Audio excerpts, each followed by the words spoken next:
Kdaj bomo danes naprej prali, likali, kuhali? Le po noči bomo nastavljali alarme na ure, ko bo omrežnina cenejša. V veljavo je stopil nov način obračunavanja omrežnine za elektriko. Kdaj se bo to poznalo na položnicah in pri katerih uporabnikih najbolj?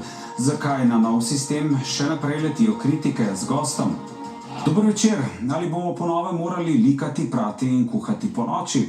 Začelo se je dvoletno prehodno obdobje, v katerem bodo odjemalci električne energije na svojih položnicah lahko spremljali nov način obračunavanja, za katerega na Agenciji za energijo pravijo, da je pravičnejši in za večino uporabnikov ugodnejši, ter da odjemalcem svojih navad ni potrebno spreminjati, saj bodo lahko tako v prehodnem obdobju spremljali stroške po novem načinu obračunavanja in navade spremenili, če bo to potrebno.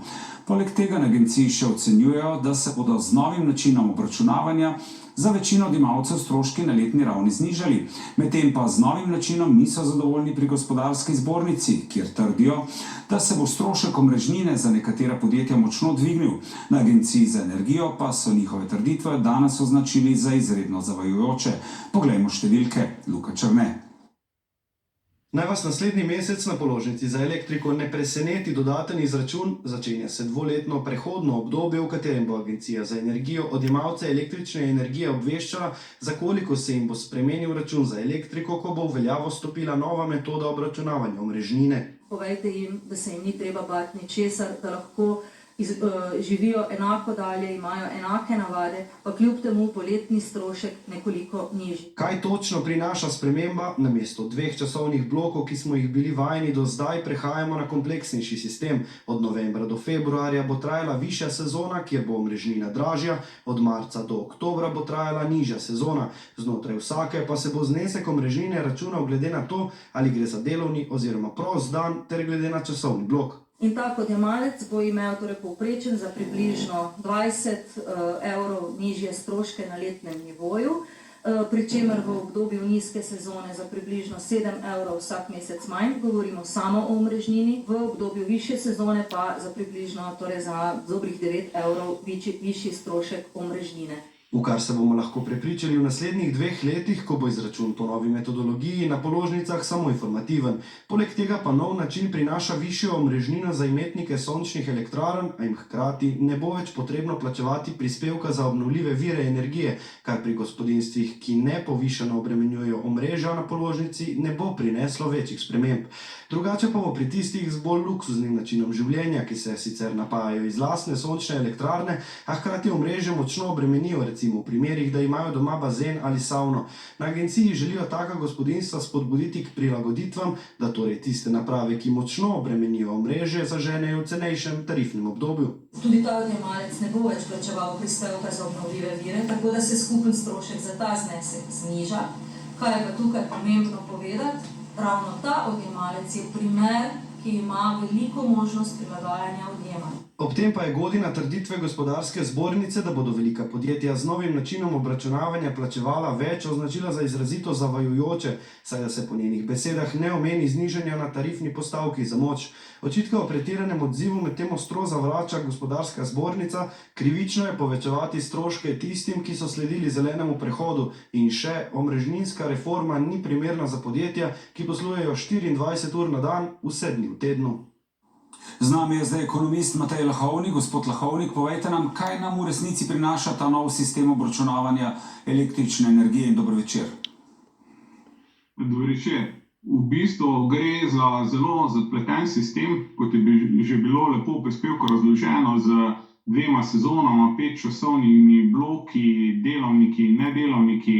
Skratka, in bo povprečni uporabnik to zelo težko razumel. Tudi sam koncept obračunske moči, presežne obračunske moči 15-minutnih intervalov je zelo zapleten za povprečnega uporabnika, in jaz mislim, da je to pravzaprav največja težava tega novega sistema, kajti mi smo že imeli podobne primere, recimo v primeru zadolževanja v švicarskih frankih, kjer so slovenska sodišča povedala, da povprečni uporabnik ne more razumeti tečajnih tveganj. Tukaj pa imamo opravka še s precej bolj zapletenim sistemom, ki ga bodo še težje razumeli. Je pa res dobra stvar, da imamo 2-letno prehodno obdobje, da bomo v tem 2-letnem obdobju informirani. Treba bo gledati postavke na računih in da nam bo pravzaprav dobavitelj po enem letu predlagal neko obračunsko moč, ker sicer sem prepričan seveda, da jo posamezen uporabnik ne bi znal izbrati. Ampak zdaj glavno vprašanje, menite, da bomo morali spremeniti naše navade, prati zvečer po 10, če bomo želeli prihraniti oziroma ne plačati več kot za elektriko, kot smo do sedaj, potem, ko bo prišlo do uveljavitve? Ja, bistvo novega sistema je prav v tem, da mi uporabljamo večjo obračunsko moč takrat, ko je omrežje manj obremenjeno, to pa pomeni seveda, da bo treba prilagajati navade, bolj razmisliti, kdaj likamo, peremo in uporabljamo druge bolj energetsko potratne navade. V bistvu bomo se prilagajali zmogljivostim sistema. Ravno zato je toliko teh različnih intervalov.